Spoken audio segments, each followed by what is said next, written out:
the atrocity that was the Holocaust. There will never be reparations for that. The only way that we can atone for our past is by today standing up against apartheid, against occupation, for a free Palestine. That's the only way.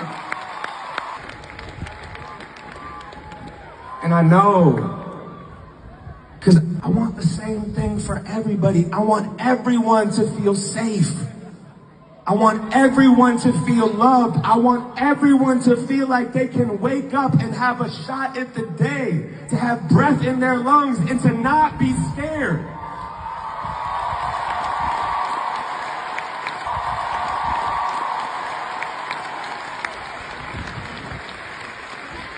You know,